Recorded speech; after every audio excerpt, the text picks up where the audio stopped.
Dear students, मैं doctor Vaishali Devpura, सहायक आचार्य राजनीति विज्ञान विभाग, राजकीय मीरा कन्या महाविद्यालय Udaipur, BA second year political science के स्टूडेंट्स को सेकंड पेपर भारतीय राज्य व्यवस्था इंडियन पॉलिटिकल सिस्टम के अध्यापन से जुड़ी हुई हूँ।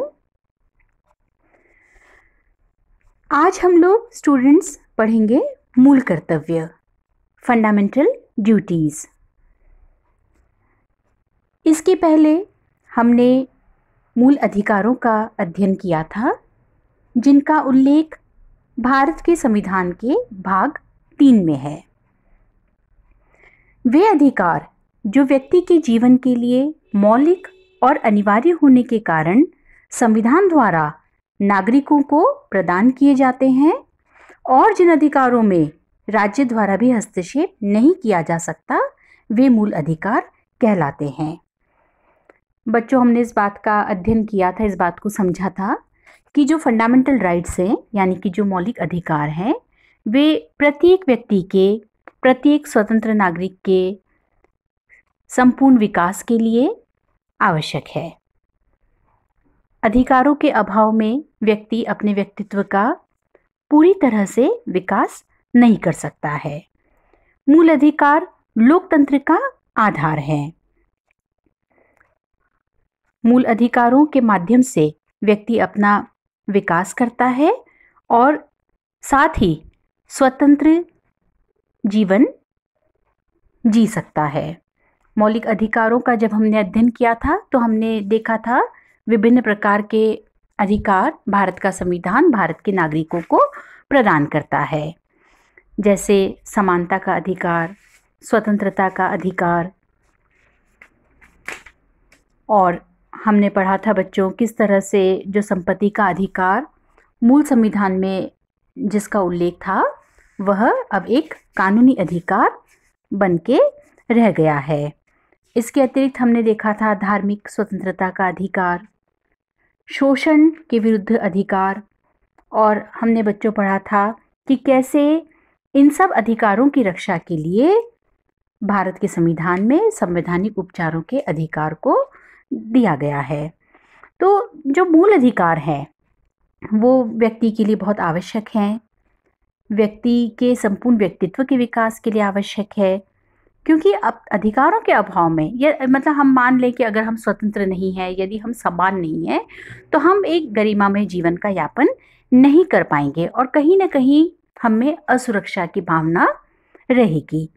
तो भारत के जो संविधान निर्माता थे वो इस तथ्य से भलीभांति परिचित थे कि मूल अधिकारों का उल्लेख संविधान में किया जाना आवश्यक है। यदि हम ऐतिहासिक पृष्ठभूमि की तरफ जाएं तो हमने पहले पढ़ा था कि भारत का जो संविधान है बहुत ही व्यापक संविधान है, लिखित संविधान है। उसे संविधान निर्मात्री सभा द्वारा बनाया गया है। यह सभा जो थी वह निर्वाचित सदस्यों की सभा थी। डॉक्टर सच्चिदानंद सिन्हा इसके अस्थायी अध्यक्ष थे प्रारंभ में, और बाद में डॉक्टर राजेंद्र प्रसाद सभा के स्थायी अध्यक्ष बने। 9 दिसंबर 1946 को संविधान सभा की पहली बैठक हुई थी। तो भारत के जो संविधान का निर्माण है वह बहुत ही लंबे विचार विमर्श के बाद, तर्क वितर्क के बाद संविधान का निर्माण हुआ है। संविधान के निर्माण में देश के प्रबुद्ध, विवेकशील, विद्वान लोगों ने अपनी भूमिका निभाई है। बहुत अच्छे विधिवेत्ता थे, कानून के ज्ञाता जन इसमें सम्मिलित थे। Doctor BR Ambedkar, Jawaharlal Nehru, Alladi Krishnaswami Iyer, KM Munshi, BN Rao, Sarojini Naidu जैसी महिलाओं की भूमिका महत्वपूर्ण रही। दुर्गाबाई, तो कई, हंसा मेहता, कई महिलाएं भी इसमें शामिल थी। और जो प्रत्येक कोशिश करी गई कि जो समाज के विभिन्न वर्ग है, प्रत्येक वर्ग है, उनको संविधान सभा में प्रतिनिधित्व दिया जाए। तो संविधान निर्माताओं ने बहुत ही सोच विचार कर भारत के संविधान का निर्माण किया। हम जानते हैं संविधान बनने में 2 वर्ष 11 माह 18 दिन का समय लगा और भारत का संविधान 1950 में लागू हुआ। बहुत ही सोच विचार कर जो इसमें खंड सम्मिलित किए गए। तो जैसा कि हमने पढ़ा, मूल अधिकार संविधान के भाग 3 में थे और जो संविधान लागू हुआ 1950 में, उसमें केवल मूल अधिकारों का उल्लेख था। और आज जो महत्वपूर्ण हम विषय जो हम पढ़ रहे हैं, मूल कर्तव्य, यह मूल संविधान में नहीं दिए गए थे। लेकिन 1976 में संविधान में व्यापक स्तर पर संशोधन हुए। 1976 में जब व्यापक स्तर पर संशोधन हुए, तब यह अनुभव किया गया कि संविधान में नागरिकों के लिए मूल कर्तव्य यानी कि कौन कौन सी उनकी ड्यूटीज़ होनी चाहिए। कि हम बच्चों, देखो, अधिकारों की बात तो हम करते हैं कि हमको अधिकार मिलने चाहिए, लेकिन देश का उत्तरदायी नागरिक होने के नाते हमारे कुछ कर्तव्य भी होते हैं। तो संविधान में नागरिकों के मूल कर्तव्य के उल्लेख की आवश्यकता को 1976 में 42nd कॉन्स्टिट्यूशनल अमेंडमेंट हुआ था।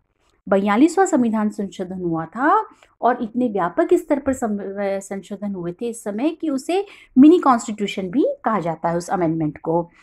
तो बाद में संविधान का जो चौथा भाग है, चतुर्थ भाग है, उसमें चतुर्थ अ जोड़ा गया और मूल कर्तव्यों की व्यवस्था की गई। अब हम ये जानेंगे कि ये 10 मूल कर्तव्य कौन से थे जिन्हें जोड़ा गया। पहला, संविधान का पालन तथा उसके आदर्शों, संस्थाओं और राष्ट्रीय प्रतीकों का सम्मान।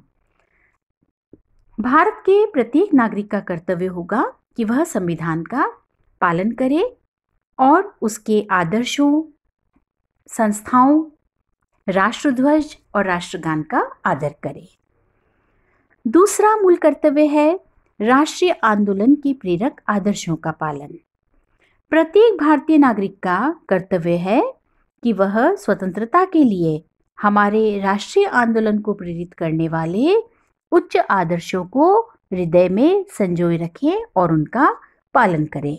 यानी कि हमें देश के प्रति अपनी निष्ठा रखनी चाहिए, अपनी देशभक्ति की भावना को जगाए रखना होगा। क्योंकि हमने बच्चों पहले भी पढ़ा था कि राष्ट्रीय आंदोलन पढ़ते समय कि कितनी कठिनाइयों के बाद, कितने लंबे संघर्ष के बाद हमें आज़ादी मिली।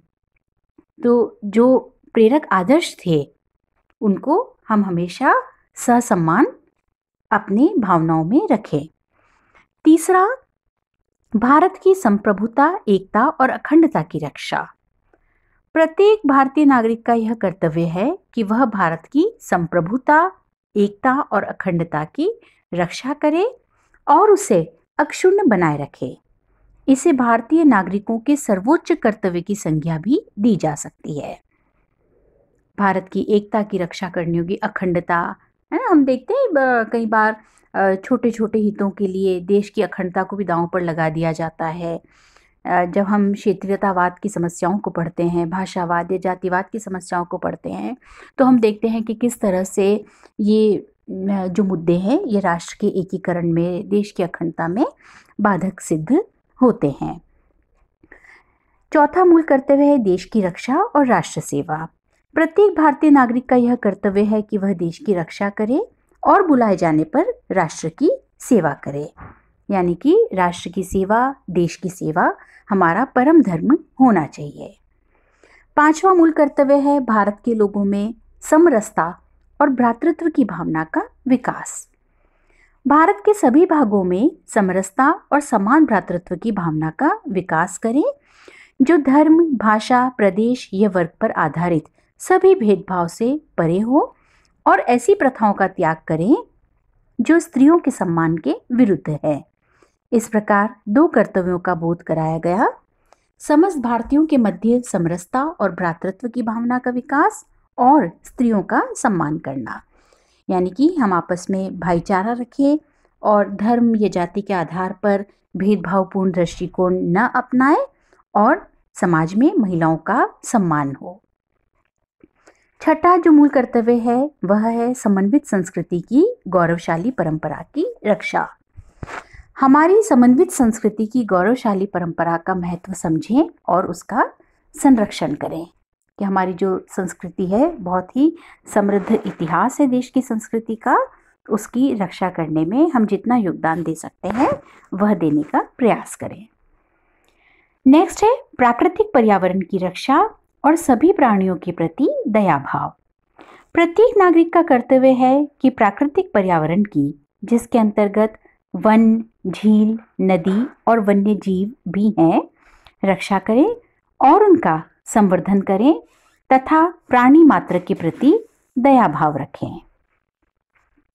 पर्यावरण की हम रक्षा करें, एनवायरनमेंट जो है जिसमें हम रहते हैं उस वातावरण की हम रक्षा करें और जो भी नेचुरल एनवायरनमेंट है हमारे आसपास उसका हम संवर्धन करें। नेक्स्ट है वैज्ञानिक दृष्टिकोण, मानववाद और ज्ञानार्जन का विकास। प्रत्येक नागरिक का कर्तव्य है कि वैज्ञानिक दृष्टिकोण, मानववाद और ज्ञानार्जन तथा सुधार की भावना का विकास करे।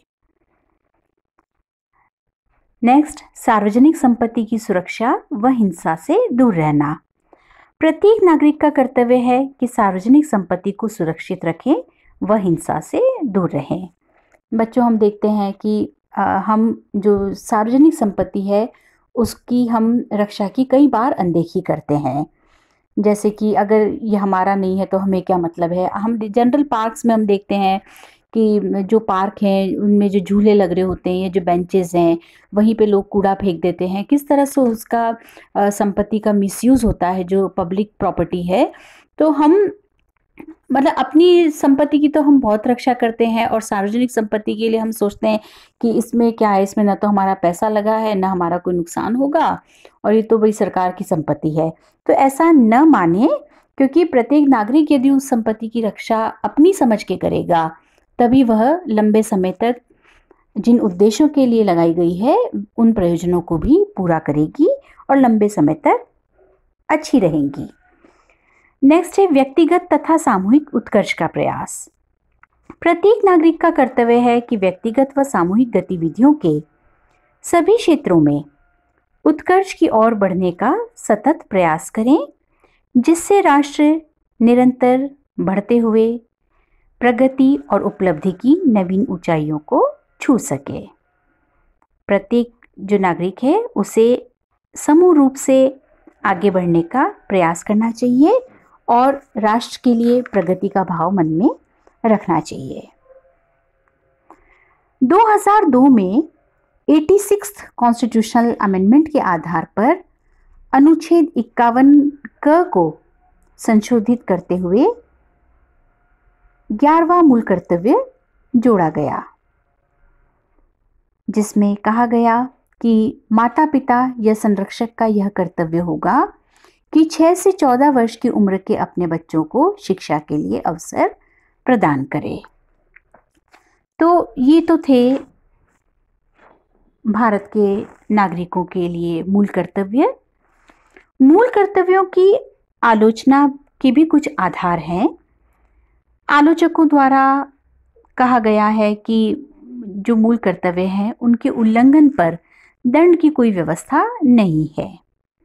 विश्व के अनेक देशों के संविधानों में ऐसी व्यवस्था है कि यदि नागरिक मूल कर्तव्यों का पालन नहीं करेंगे तो उन्हें मूल अधिकार तथा नागरिकता से भी वंचित कर दिया जाएगा।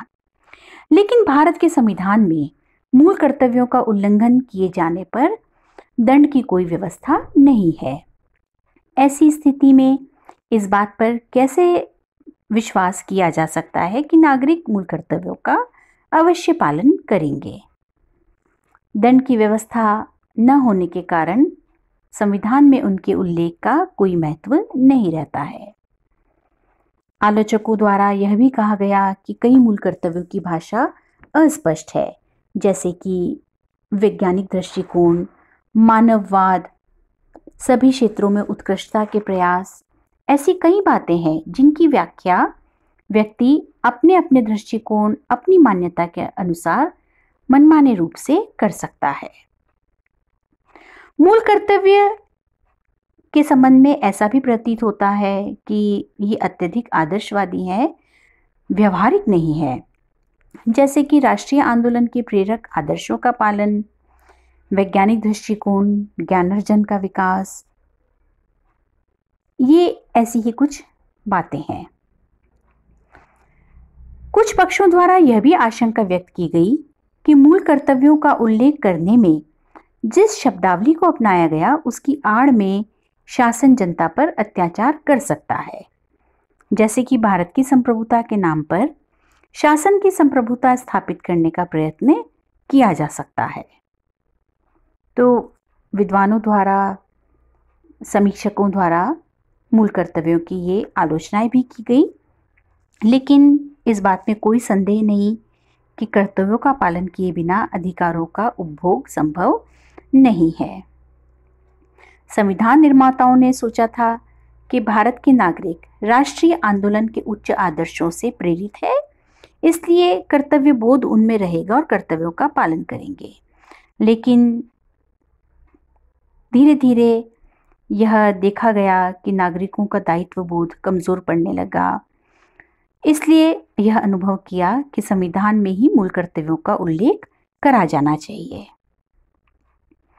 यद्यपि कुछ कर्तव्यों की भाषा अस्पष्ट प्रतीत होती है समीक्षकों के अनुसार, लेकिन फिर भी अधिकांश कर्तव्यों की भाषा और उनका जो भाव है वह स्पष्ट है। संविधान के प्रति निष्ठा, राष्ट्रीय ध्वज, राष्ट्रीय गान का आदर और भारत की एकता व अखंडता की रक्षा विशेष उल्लेखनीय है। भारत जैसे बहुधर्मी और बहुभाषी समाज में समन्वित संस्कृति की रक्षा भी महत्वपूर्ण राष्ट्रीय कर्तव्य है। इसके साथ ही नागरिक चेतना को भी विकसित किया जाना चाहिए, जिससे शासन कभी भी कर्तव्यों को लागू करने के नाम पर मनमाना आचरण न कर सके। जापान, इटली, सोवियत रूस, चीन और कई अन्य यूरोपियन देशों के संविधानों में अधिकारों के साथ साथ कर्तव्य भी उल्लेखित हैं। भारत में भी कर्तव्यों के महत्व को स्वीकार करते हुए संविधान में इन्हें स्थान दिया गया और आशा की गई कि भारत के नागरिकों को स्पष्ट रूप से अपने कर्तव्यों का बोध होगा और अच्छे ढंग से इनका पालन किया जाएगा। इसलिए मूल कर्तव्यों का पालन करना प्रत्येक भारतीय नागरिक द्वारा सर्वोच्च धर्म समझकर किया जाना चाहिए। तो ये तो थे विद्यार्थी मूल कर्तव्य, जो किसी भी राष्ट्र में नागरिकों के उच्च आचरण से संबंधित है, देश की प्रगति के लिए आवश्यक है और उत्तरदायी नागरिक होने के नाते हमें इनका पालन करते हुए राष्ट्र के प्रति अपनी निष्ठा, अपनी महत्वपूर्ण भूमिका का परिचय देना चाहिए।